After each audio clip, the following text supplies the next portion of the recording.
মনটাকে নরম করেন, মনটাকে নরম করে দুটি চোখ জমিনের দিকে দিয়ে দেন, মাথাটাকে নিচু করে দুটি চোখ বন্ধ করে দেন।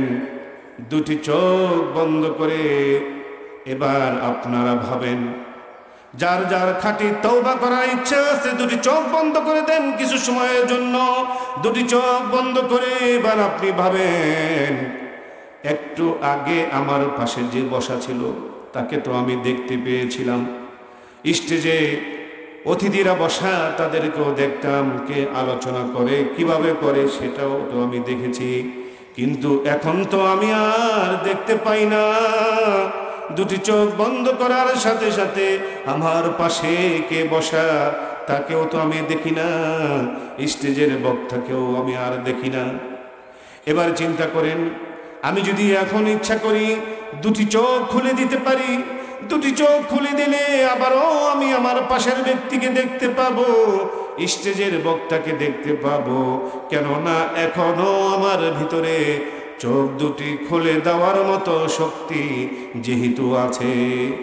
ও মন রে, মনটাকে প্রশ্ন করেন, যদি এমন একদিন এসে যায় যেই সময় আপনার চোখ দুটি বন্ধ হয়ে গেল, আর খোলার মতো শক্তি আপনি পাইতেছেন না, চেষ্টা করেও দেখতেছেন আপনার চোখ দুটি আর খুলতে পারতেছেন না, এমন যদি হয়ে যায় বাবাজিরা, সেদিন আপনি চাইলেও আর দুনিয়ার রং তামাশা, দুনিয়ার কোনো কিছুই আপনি দেখতে পারবেন না। সেদিনটা তো হবে হবে। ওমা তাদরি নাফসুম বিআই আরদিন তামুত, ওমা তাদরি নাফসুম বিআই আরদিন তামুত।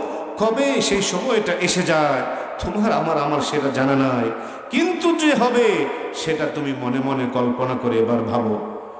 যদি আজকে হঠাৎ করে ধরে নাও, ও মন তুমি ধরে নাও আমার অন্তরটা, রুহটা বের হয়ে গেল, কিছুক্ষণ পর লোকজনেরা, পরিবারের লোকেরা জানবে আমি খাটের মধ্যে পড়ে আছি, আমাকে খাটিয়ার মধ্যে শোয়া রাখবে। লোকজনেরা কেউ যাবে মাইকিং করার জন্য, ঘোষণা দেওয়ার জন্য অমুক ব্যক্তি আর নাই, কেউ যাবে দোকানে কাফনের কাপড় কেনার জন্য, কেউ যাবে বড়ই পাতা দিয়ে পানি গরম করার জন্য, আর কেউ কেউ যাবে আমাদের চির ঠিকানা আসল বাড়ি কবরের ওই কবর খনন করার জন্য। নানা জনে নানা কাজ শুরু করে দিয়েছে, আমার চোখ তো আর খুলতে পারি না, আমি এখন আর তওবা করতে পারি না। আমার গোসল দেওয়া হয়ে গেল, জানাজার জন্য বাড়ি থেকে খাটিয়াটা যখন নিয়ে যাওয়া হয়, তখন দেখবেন বাড়ির মানুষেরা, আপনজনেরা অনেক কান্নাকাটি করে। সন্তান মাকে ডেকে বলে, মা বাবারে সাদা কাপড় পরাইয়া মাথায় কোমরে পাওয়ে বান্দা বাবারে কোথায় লইয়া যায়, আমার বাবারে আর আমি কি দেখতে পারবো না, আমি কার কাছ থেকে টাকা পয়সা নিয়ে স্কুল মাদ্রাসায় যাব, বাজার থেকে আমার জন্য চকলেট মজার কে আনবে। এই ধরনের কথা যখন মাকে জিজ্ঞেস করবে, মা তার মুখে কাপড় গুজে দিয়ে ঢোকরে কেঁদে উঠবে, কোনো উত্তর দিতে পারবে না। জানাজার জন্য কোনো ঈদগাহে নিয়ে যাওয়া হলো, আপনার জীবনের সমস্ত গুনাহের জন্য, সমস্ত অন্যায়ের জন্য আপনি আর কারো কাছে মাফ চাইতে পারলেন না। আপনার সন্তান অথবা ভাই আপনজন কেউ দাঁড়াইয়া বলল, এই লোকটাই যদি কোনো ভুল ত্রুটি করে থাকে মাফ চাই তার জন্য।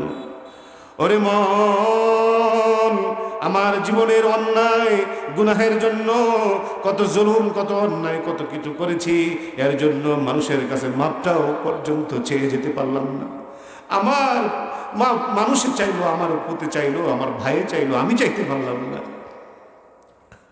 জানাজা শেষ হয়ে গেল, আপনার খাটিয়াটা সামনে কয়েকজনে এগিয়ে নিয়ে চলেছে, পিছনে শত শত মানুষ চলছে। ইতিমধ্যে অনেক মানুষ হয়তোবা জানাজার নামাজের পরে চলেও গেছে, আপনার কবর পর্যন্ত যায় নাই। যারা গিয়েছে তাদের মধ্য থেকে দু একজন কবরে নামলো। আপনার সন্তান যদি বড় থাকে সেও হয়তো বা নামবে। বাবাকে কোলে নিয়ে কবরে যখন নামাবে, বাবা তখন সন্তানের কোলে এত অল্প সময়ের জন্য উঠবে যেই সময়ের পরিমাণ আধা মিনিটের চেয়েও কম হয়। যে বাবা ছোটকালে সন্তানকে কতদিন কোলে কাছে নিয়ে পারলো, ওই বাবা সন্তানের কোলে উঠলো এমন একদিন যেই দিন আর ফিরে আসার সময় নাই। কবরে নামাইয়া বাবার মুখটা দেখার জন্য সন্তানের ভীষণ ইচ্ছা করে, মাথার বাঁধনটা খুলে দিয়ে বাবার দিকে শেষ নজর দিয়ে তাকায় আর বলে, বাবারে এতদিন কোলে কাছে নিয়ে বড় করলা পাল্লা, আজকে শেষবারের মতো তুমি চলে যাচ্ছ, জনমের মতো বিদায় তোমারে দিলাম। সন্তানটা উঠে যাবে, মানুষ আস্তে আস্তে কবর থেকে চলে যাবে। হাদিসের মধ্যে বলা হয়েছে মানুষেরা যা যায় ওই লাশ মানুষের পায়ের জুতার আওয়াজটা পর্যন্ত শুনতে পায়। অনেক আক্ষেপ করে, তোমরা কেউ কি আমার বাসে একটু সময়ের জন্য থাকবে না? ওই দিনের বেলায় যখন কবর দেওয়া হয়ে গেল, উপরে বাঁশের ছাউনি দেওয়া হলো, শত শত মন মাটি দেওয়া হলো, দিনের বেলা মাটি দিলেও কবরের ভিতরে ঘুটঘুটে অন্ধকার, রাতের মতো ঘুটঘুটে অন্ধকার হয়ে গেল। আপনার কবর কিন্তু দিনের বেলাও অন্ধকার হয়ে গেল। রাতের বেলা সবাই যার যার ঘরে গিয়ে বাতি জ্বালিয়ে শুয়ে পড়বে। আপনার কবরে বাতি জ্বালানোর মতো আপনজন, ছেলে মেয়ে, ভাই বোন, পিতামাতা কেউ আসবে না। কত বাহাদুর, কত রাজা, কত শক্তিশালী মানুষেরা দুনিয়ায় যাদের দাপটে মাটি থরথর করে কাঁপত, আজকে আমতলায়, জামতলায়, বাসতলায় কবরস্থানে পড়ে আছে। তাদের কবরের উপরে সাপ বিচ্ছু বাসা বেঁধেছে।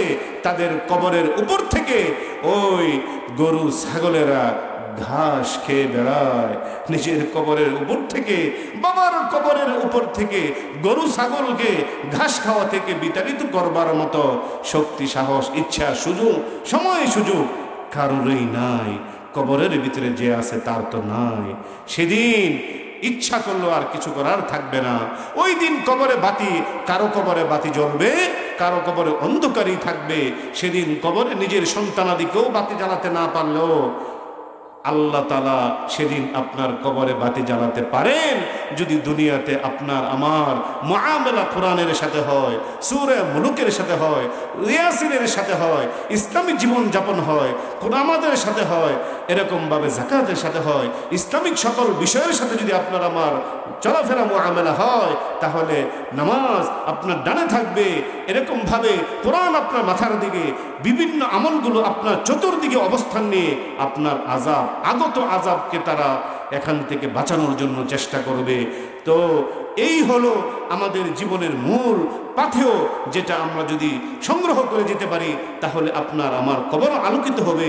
আর যদি সেটা করে যেতে না পারি, কবর এতটাই সংকীর্ণ হবে যে বুকের পাঁজরের হাড় একটার সাথে একটা লেগে যাবে।